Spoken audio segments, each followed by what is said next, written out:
Hey guys, this is Ben, back again for something a little different this time. I recently, on CubeTutor's website, they just did a massive update where now you can look at the most drafted cards in your cube and actually filter. So you can sort by color or mana cost or creature or guild or whatever. So I went through and did some work and made my lists of the most drafted cards, and I sorted it by color. So what I want to do in this version is go over the white cards that are the most drafted cards in myCube. This is top to bottom. I won't talk about each card, but just kind of an overall consensus of where the cards are and where I think I would rank them if it was me without seeing this list, how I would have ranked them. So first on the list is Elspeth, and I agree with that 100%. It's the white card I would draft first every time if I ever see it in a pack and pack one, pick one. It rarely gets passed. It takes something really good for me to pass Elspeth.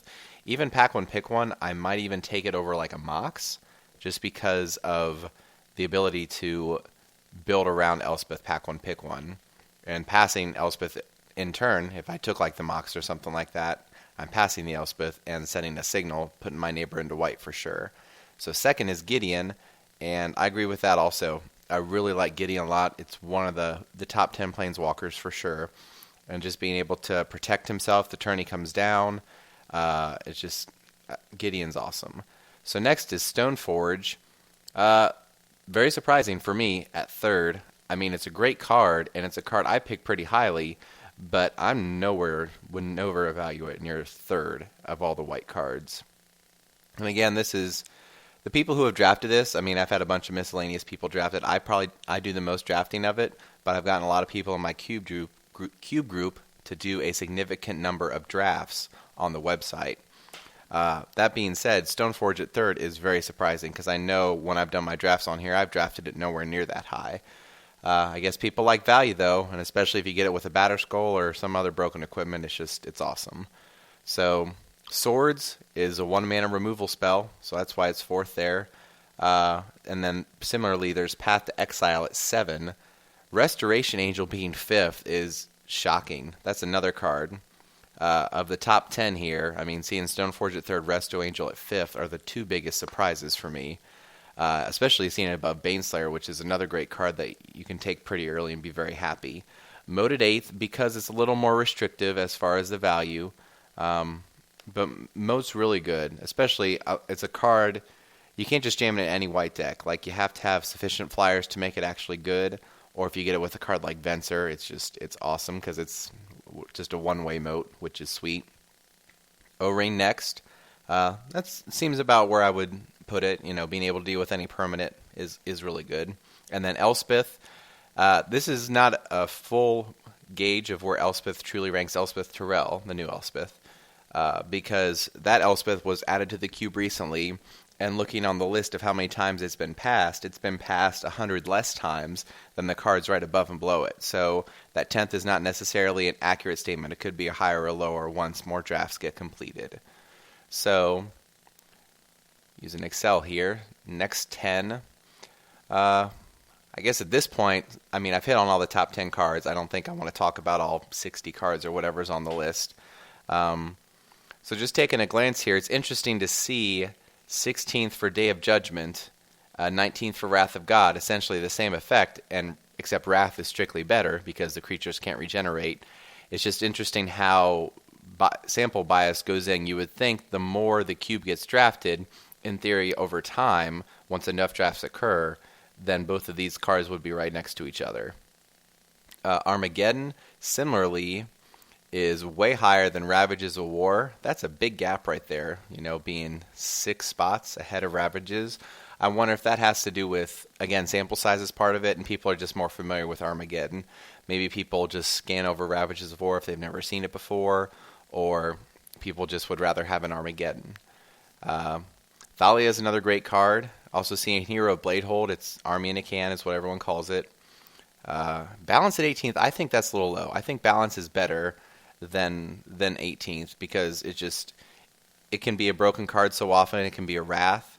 I mean, at some points in games you're willing to discard 2 or 3 cards out of your hand to Wrath the board, especially if they've dumped their whole hand out. Vivid Meadow, I mean, I have it classified as a white card. Seeing that at 20th is very surprising.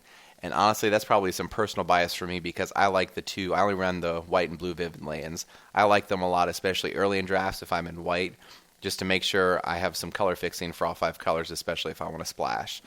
But seeing that at 20, that's very surprising. So looking at the next 10, we got Mother of Runes. Seeing that 27th is pretty high, and Revelark at 29th. That's a card I know I undervalue that a ton. So seeing that for me at 29th, I think is higher than I would have. I know it's higher than how I draft it. Elish Norn at 21. Interesting. The 2 7-drops, those are the only 2 white 7-drops that I run in my cube, and they're both 21, 22. They're right next to each other. So I guess that shows the value people are placing on a white 7-drop, not necessarily discriminating the difference between the two, whether it's for a reanimate target or sneak attack target or just a big finisher, whatever they want it for. People are valuing them about equally. So that's something I've learned from looking at this list today. Sublime Archangel, that's a card a lot of people don't run in their cubes because of the 3 toughness, but I think it's worth it just because it's essentially gives haste, and especially if you have an evasive like Shadow Creature out or a creature that has some sweet equipment, it's just awesome. So that's a card, if you don't run it, I would definitely recommend giving it a try if you're 450 or higher. 360 is probably too tight. So next 10, Johnny Goldmane, that's again higher than... He gets passed so often in our drafts. Johnny does. So I'm a little surprised. But I mean, this is middle of the pack. That's where we're looking right now. This is another card that a lot of people like, the new Johnny, a lot. I'm not a huge fan of it, but it's got power and is a 3-drop Planeswalker. So it stays in the cube. Disenchant, that's interesting. Enlightened Tutor, I feel like this is low for Enlightened Tutor. I feel like it's a card that should be ranked higher. And it's a card, especially if I get like a Moat or even the Seal of Cleansing, which I've added in recently. Being able to fetch up a Disenchant has been really key for me in a couple drafts I've done. But being able to fetch up a Moat or being able to fetch up any broken artifact, of which there are many, is sweet. Now we're starting to see the aggro cards. I'm just going to do a quick scroll back up here. So looking here, like the highest, this is the highest aggro card is Core Skyfisher. I guess you could say Sublime Archangel is a finisher. I guess we do have Thalia, because Thalia saying non-creatures is nice. And Blade Splicer, but that goes in control decks too. It plays just as well in either control or aggro. So, sorry, that's a lot scrolling there. But now we're starting to get to the point where we're going to see some more aggro-centric cards like Student and a Quarter Paladin. Scrolling a little further down to the next 10. Spectral Procession. Couple 1-drops here, Elite Vanguard, Savannah Lions. Again, same card, but 4 spots apart. Stormfront Pegasus, land tax, that's interesting. That's lower than I would have expected land tax to land. Nearheath Pilgrim, that's higher than I would have expected. That's a recent addition, and it's been okay. I mean, it's not great. Honestly, I would like to get some more quality white 2-drops so I can cut Nearheath Pilgrim because it's not great. The life gain, though, has been relevant at times. So next 10, Lone Missionary, that card sees a lot of main deck play. I don't think that the ranking of 51, while that ranking may be correct as far as its drafting order, the amount of main deck play it sees is huge. It goes great in the control decks as an early blocker, way to gain life. Even the aggro decks don't hate it because it's just a 2-1 for 2 if they're short on that. Looking at the rest of this list, this is just a lot of aggro guys, other than the Karmic Guide, which I've been close to cutting from my cube a couple times, but right now my white section we're a little low on the number of playables we have. We're about 3 or 4 cards less than the Jund colors, so it's staying in for right now. Mikaeus, still not sure how to feel about Mikaeus. I'm not sold on it, but again, it's in the cube for right now. And here's the rest of this list. Oh, here's a big gap right here. Mystial Charger is 60th, all the way to Stormfront Pegasus at 49. So it's 11 slots, essentially from 49 to 60 between those cards. So the rest of the list, Catastrophe. I know a lot of people really love Catastrophe, but people just don't draft it as much, and it doesn't get played as much where I play. And just some more beaters, like seeing Cloister Youth in the bottom 4 is very disappointing. Soltari Troop a little more understandable. I mean, it's a 1/1. But it's a 2-drop, and I do like Cloistered Youth a lot. It's a 2/2, essentially an unconditional 2/3, or I'm sorry, it's a 3/3 for 2 mana, unconditionally. Yeah, you pay a life every turn, but if you're an aggro deck, who cares? I mean, that's a great card, and that is criminally undervalued. Parallax Wave, yeah, it had a hot start when we added to the cube about 6 to 9 months ago, but since then it's really cooled off a lot, doesn't see a lot of play, and it's in the most crowded slot, one of the most crowded slots in the whole cube, the white 4-drop section. So maybe that might be a good cut if I'm looking to do some cuts here when Theros comes out here in the fall. Seeing Glorious Anthem last is very disappointing because I guess I don't support the token theme as much as some people do, but I feel like it's still a good card to just go 1-drop, 2-drop Glorious Anthem because it's essentially a 2-power haste guy for 3 mana, and then it makes all the rest of your plays way better. Or you could even go 1-drop, 2-drop, then like Spectral Procession, or a 3-drop, then Glorious Anthem.